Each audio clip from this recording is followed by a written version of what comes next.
अब हामी प्रसङ्ग जोडौँ। हामीले महाशिवरात्रिमा शिवबाट के सिक्ने त? के कुरा हामीले उहाँबाट अध्ययन गर्ने हो? मान्छेले सिक्नलाई, बुझ्नलाई, जान्नलाई, ज्ञान भर्नलाई जस्तो अरू कुरामा समय खर्चिनु हुन्न भन्ने हो। यो एउटा महासङ्केत हे। जो साथीभाइहरू काम नलाग्ने छन्, तँलाई सही कुरा बताउनै सक्दैनन्, आफन्तहरू त्यस्तै छन्, छिमेकी त्यस्तै छन् भने तिनलाई छोडेर हिँड्न सिक।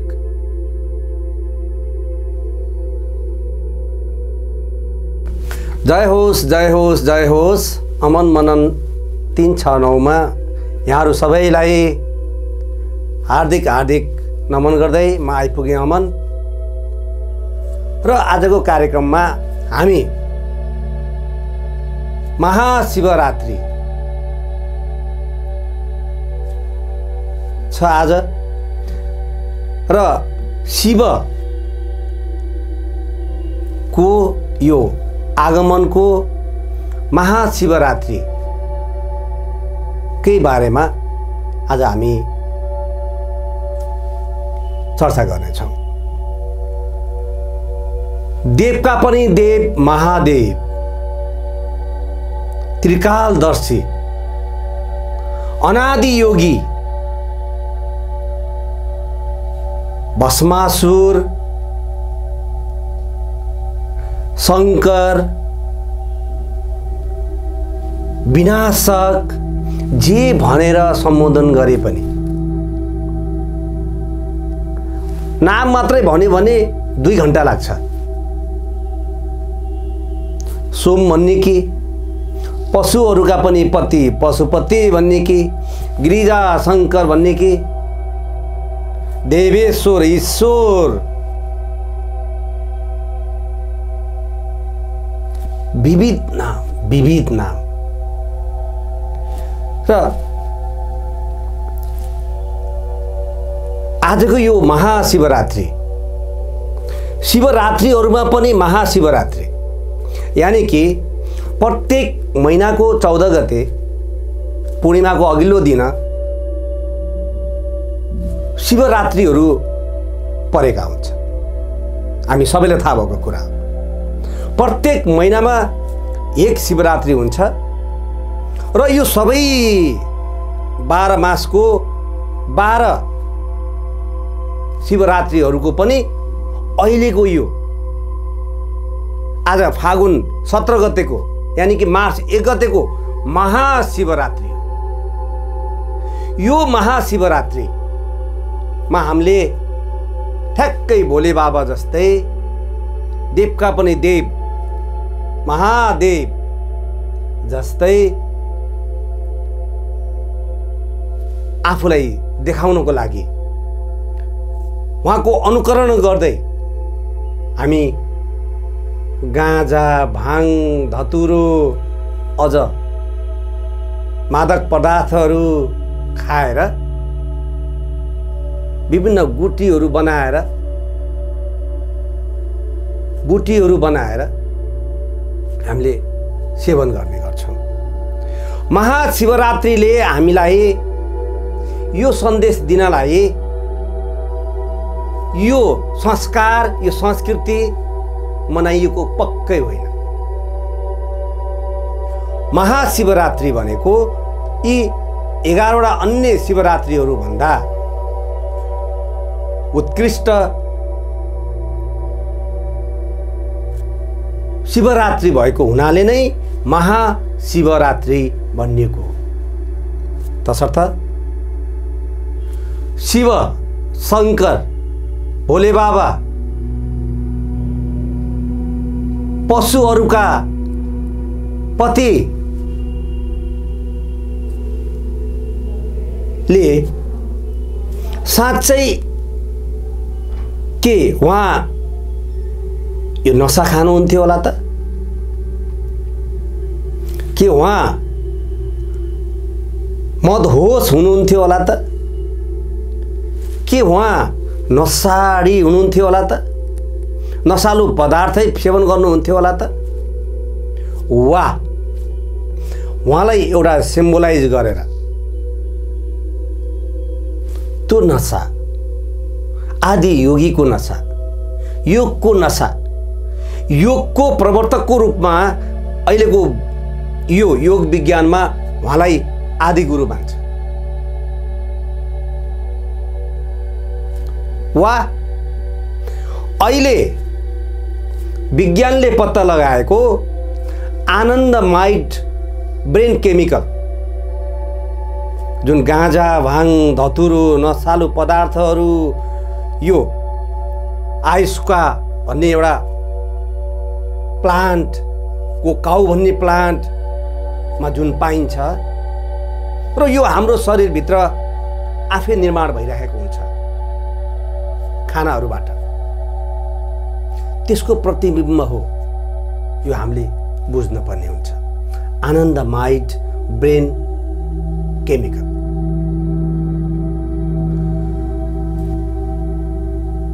एउटा यस्तो पिढी छ युवाहरूको जो यो परिवार, यो संस्कार, यो समाज केही मान्दैन। उसले यो समाजलाई आफ्नो हिप देखाएर हिँड्छ। हिप यानी कि यो पुट्ठा, त्यसलाई हिप्पीवाद भनियो।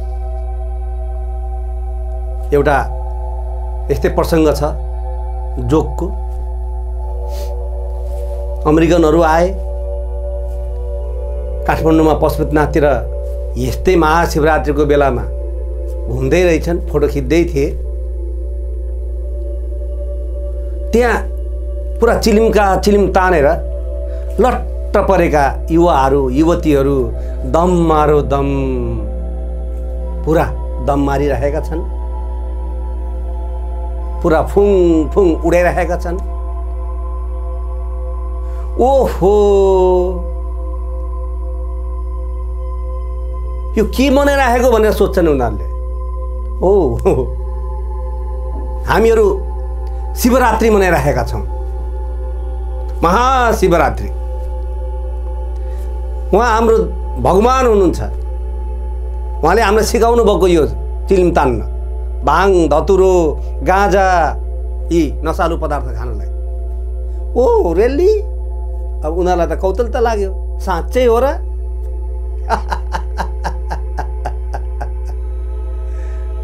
उनीहरूलाई लाग्यो ओहो, हामी हिप्पीहरूको लागि, हामी यो सोसाइटी, यो कल्चर, यो केही पनि नमान्नेहरूको लागि त हाम्रो भगवान त शिव पो हुनुपर्ने रहेछ। हामी त यति भारत लगायत नेपालतिर आएर बस्नु पर्यो भन्ने प्रसङ्ग उहाँहरूको सोच। त्यसैले हामीले के सिक्न पर्छ भने शिव, शङ्कर, यो संसारको विनाश संहारकर्ता ब्रह्मले उदय गर्नुभयो, सिर्जना गर्नुभयो, विष्णुले पालनकर्ता हुनुभयो र शिव महादेव संहारकर्ता भनेर हामीले चिन्ने बुझ्ने गर्दछौँ। अब हामी प्रसङ्ग जोडौँ। हामीले महाशिवरात्रिमा शिवबाट के सिक्ने त? के कुरा हामीले उहाँबाट अध्ययन गर्ने हो?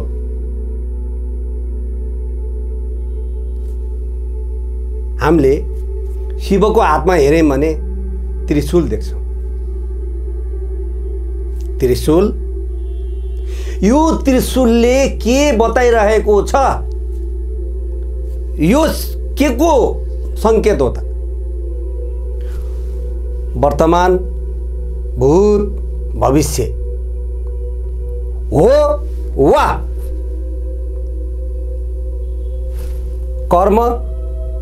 त्रिशूलको एउटा शूलले कर्म गर, अर्कोले भक्ति गर र अर्कोले योग गर भन्ने सिकाएको। वा त्रिशूलका 3 शूलहरूमध्ये एउटाले कल्पनाशीलता, अर्काले गतिशीलता र अर्कोले तुरुन्त एक्सनमा जा भनेर सिकाएको। कुनै पनि काम गर्दा पहिला कल्पनामा उतारिन्छ, अनि गतिमा गइन्छ र गतिमा गइसकेपछि त्यसमा लगनशीलता जोडेर कर्ममा आँटियो भने त्यो कामले सफलता दिन्छ। वा यो तीनटा त्रिशूलले उदय, संरक्षण र विनाश बताइराखेको छ। वा अझ पश्चिमेली भाषामा भनौँ, एउटाले न्युट्रोन, एउटाले इलेक्ट्रोन, एउटाले प्रोटोन बताइराखेको छ। न्युट्रोन बिना चार्जको हुन्छ, प्रोटोन धनात्मक हुन्छ, न्युट्रोनको वरिपरि घुमेको हुन्छ भने प्रोटोनको पनि वरिपरि इलेक्ट्रोन घुमेको हुन्छ। यो विनाश हो, यो नेगेटिभ चार्ज हो। हरेक पदार्थका एकदमै सूक्ष्म अध्ययन गर्दाखेरि, टुक्रा टुक्रा पारेर अध्ययन गर्दाखेरि यही एटममा यही पाएको तीनटा कुरा हो। त्यसको प्रतिनिधित्व पो हो कि? वा त्रिशूलले जीओडी गड, जी जेनेरेटर ब्रह्म, ओ अपरेटर पालनकर्ता विष्णु र डी डेस्ट्रोयर विनाशक भनेर संकेत गरिरहेको छ। वा अझै हामीले हेर्यौं शिवको यो माथि जटाहरूमा चन्द्रमा छ। चन्द्रमा के को सिम्बल हो? शीतलताको। यदि जीवनमा हामी नरम हुन सकेनौं, चन्द्र जस्तै शीतल हुन सकेनौं भने हाम्रो जीवन काम छैन भन्ने सिम्बल पो हो कि? वा त्यस्तो नेत्रमा आयौं भने अग्निको ज्वार छ, त्यस्तो नेत्रको विस्फोट छ। यो के को प्रतिनिधित्व होला त? आगोको, जलनको, तपनको, आफूलाई ख्याउनुको एउटा संकेत हुन सक्छ। अझ माथि हेरौं, जट्टाहरूमा पनि फेरि त्यहाँ गंगा माता सरररर बग्नु भएको छ। पानी के को प्रतिनिधित्व होला त? हरेक तिर्खाको, हरेक प्यासको र आगो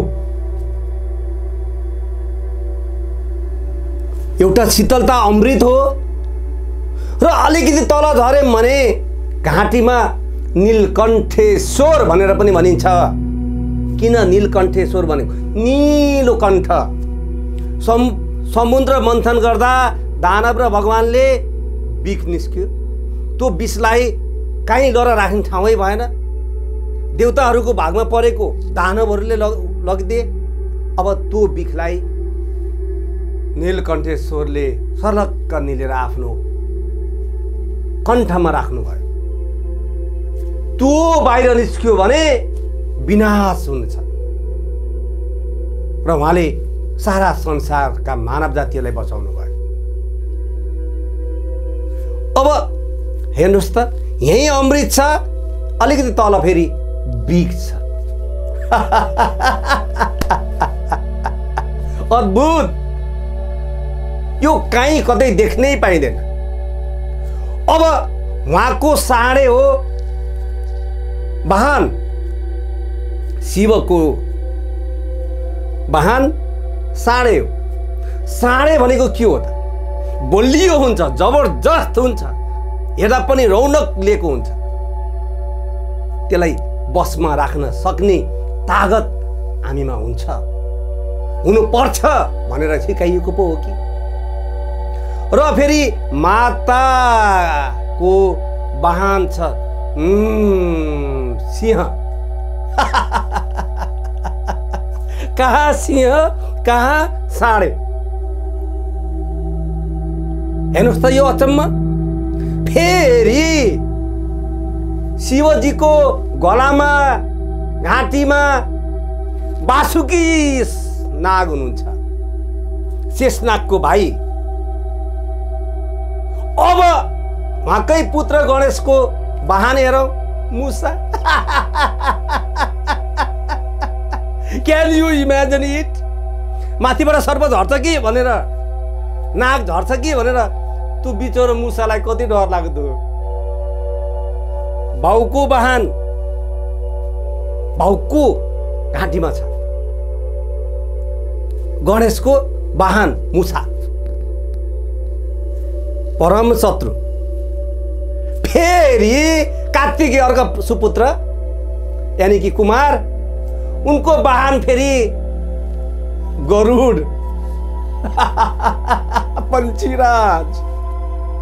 ए मुसा, तँलाई खाना झर्यो भने म छु यहाँ, नडरा भनेर फेरि अर्को सिम्बोल। हेर्नुहोस् त, यो यो यो यो के होला?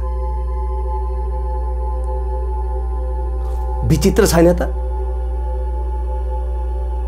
विचित्र छ। र शिवले बजाउने डमरू जब बज्छ नि,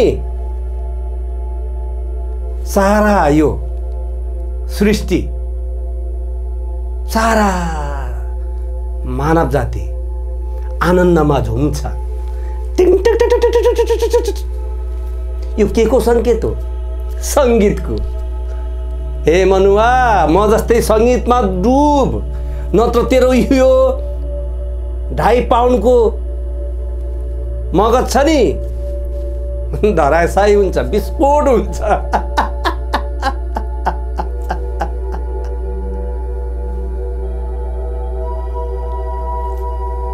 हामीले अझै गहिरेर हेरौँ भने शिवले बाघको छाला पहिरिनु भएको छ कि नपुग्दो हो त यो सृष्टिकर्तालाई? हामी कोट लगाइरहेको छौँ, झक्किझक्का टोपी लगाइरहेका छौँ। के को प्रतिनिधि हो त्यो? लगाउनमा पैसा खर्च नगर, यी लाजै ढाक्ने हो, मैले जस्तो बाघको छाला लगाए पनि हुन्छ भन्ने हो। हामी त महँगा महँगा कपडा 4-5वटा दराजमा सजाइएर राखेका हुन्छौँ। जब किनेको सामानले प्रयोगमा आउँदैन, त्यसले पनि मलाई यो मेरो मालिकले कहिले लगाइदिएला। महाशिवरात्रिमा कतिवटा कपडा लगाउने? 5-5वटा दराजमा छ। जुत्ता 100वटा जुत्ता, 100 जोर। यो आवश्यकतामा बाँच, तिमी इच्छा आकांक्षामा बाँच्यौ, यो बाँच्नु होइन भनेर सिकाइराख्नु भएको छ। कल्पना गर्नुहोस् त, शरीर पुरै नाङ्गो छ, यहाँ मेन लाज ढाक्ने ठाउँमा बाघको छाला छ, हातभरि शरीरभरि विभूति लगाउनु भएको छ। मान्छे मरेको मान्छेलाई जलाएको खरानी दस्नु भएको छ। यो के को प्रतीक हो? हे मनुवा, त यही खरानी त होस्, त हुने नै खरानी त होस्।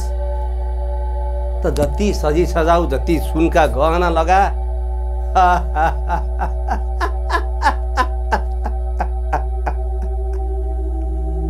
त अन्त तो गोत्वा हुने खरानी नै होस्, त आएको पनि खरानीबाटै होस्, तैँले भुलिस्, र हुने पनि खरानी नै होस्। जति चिन्तामान, जति पीरमान, जति जेसुकै गर, त हुने आखिरीमा खरानी नै होस्। हेर्नुहोस् त, कस्तो सिम्बोलाइज, कस्तो सङ्गत सङ्केत जीवन जियाई। वाउ!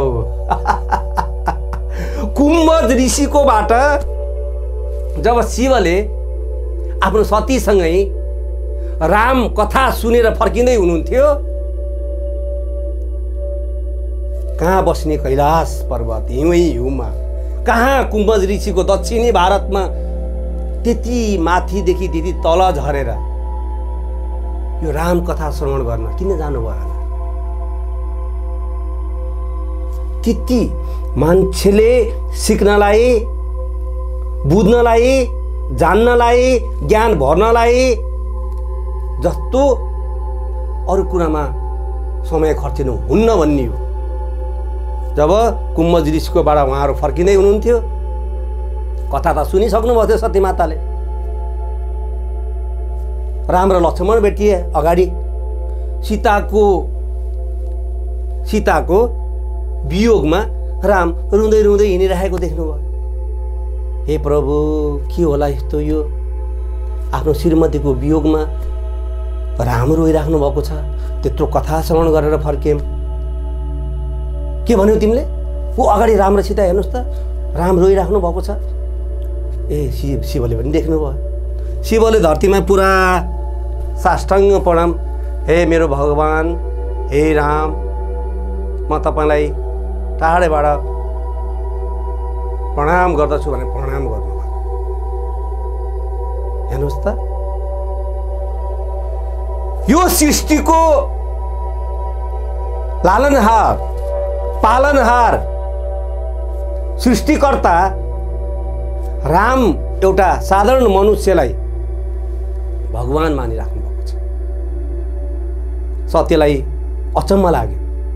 ए मेरो श्रीमान, के गर्दै हुनुहुन्छ तपाईँ? सामान्य मनुवा जो आफ्नो श्रीमतीको वियोगमा रोइरहेको छ त्यसलाई दर्शन गरिराख्नु भएको छ। अचम्मै होइन सती, तिमीले बुझ्दिनौ। यो सामान्य देखिएको मनुवा भगवान हुनुहुन्छ। अहिले मानवको रूप धारण गरेर आउनुभएको छ। यो देखिसकेपछि सत्यलाई संशय भयो, शङ्का लाग्यो। उनले रामको परीक्षण गरे। रामको नजिक जाँदै माते सते प्रणाम भनेर भन्ने बित्तिकै ओहो, सती अचम्ममा पर्नु। र अर्को प्रसङ्ग, जब सती एउटा राजकुमारी हुँदा हुँदै शिव जस्तो न आङमा कपडा छ, बाघको छाला ओढेको, डम्मरु हातमा बजाउँदै त्रिशूल लिँदै सर्प बेरेको, त्यस्तोलाई आफ्नो श्रीमती बनाउन सक्नुभयो। र सतीसँग यति माया प्रेम अनकन्डिसनल लभ थियो कि जब सतीले आफ्नो देह त्याग गरिसकेपछि पनि वर्षौं वर्षसम्म काँधमा बोकेर सतीलाई हिँड्नुभयो। यति अनकन्डिसनल लभ यो संसारमा कसैले गर्नै सक्दैन। तसर्थ शिव गृहस्थ पनि हो, सन्यासी पनि हो, विनाशक पनि हो, यो सृष्टिको सृष्टिकर्ता पनि हो। र सतीलाई बोकेर हिँड्दा हिँड्दा संसारमा मान्छे मर्नै छोड्यो, प्रलय हुनै छोड्यो, जनसङ्ख्या बढेको बढै भयो। र अनि देवताहरूले नाटक गरेर विभिन्न अङ्गहरू पतन गराउँदै गराउँदै जहाँ जहाँ अङ्ग पतन भयो त्यहाँ अहिले मन्दिरहरू निर्माण भए, आराधनाहरू भइरहेको छ। यदि शिवले उमालाई नै बोकेर हिँडेको भए, सतीलाई नै बोकेर हिँडेको भए, त मरेको लास बोकेर हिँडेका भए फेरि सुन्दरी पार्वती पाउनुहुन्थ्यो। हेर्नुहोस् त, यो एउटा महासङ्केत हे।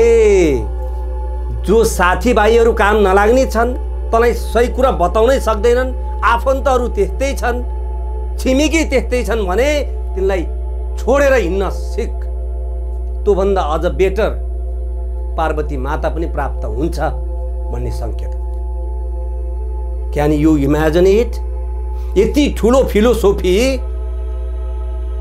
मैले अहिलेसम्म कहीँ पनि पाउन सकेको छैन। तसर्थ शिव शिवरात्रिको यो महाशिवरात्रि, शिवरात्रि त मैले भनिहालेँ प्रत्येक महिनामा, र यो महाशिवरात्रिमा हामी जागरण भएर ध्यान साधना गरेर रातभरि बस्यौँ भने यो वैज्ञानिकहरूले पनि अहिले निकालेको कुरा छ, चुम्बकीय शक्ति त्यो दिन महाशिवरात्रिको आजको दिन 8.5 मा पुग्ने भएको हुनाले म्याग्नेटिक रिजोनेन्स 8.5 हेर्नु होला त, समुद्रहरू माथि बगेका हुन्छन् महाशिवरात्रिको दिनमा। हरेक कुराहरू तलबाट माथितर्फ ऊर्जा आइरहेको हुन्छ। त्यो दिन यदि हामी सुत्यौँ भने, आजको रात हामी सुत्यौँ भने त्यो एउटा महा ऊर्जा ग्रहण गर्नबाट हामी छुट्छौँ अनि हामी सामान्य नै मान्छे भएर मर्छौँ। तसर्थ यो महाशिवरात्रिमा जुन ऊर्जा यो प्रकृतिमा देखिन्छ, अधोगमनबाट ऊर्ध्वगमन, त्यसलाई हामीले ग्रहण गर्न सक्यौँ भने हामीमा शिव तत्त्व अवतरण हुन्छ। यति भन्दै बिदा हुन्छु। हस्त, जय होस्, जय होस्, जय होस्। शुभ महाशिवरात्रि 2078।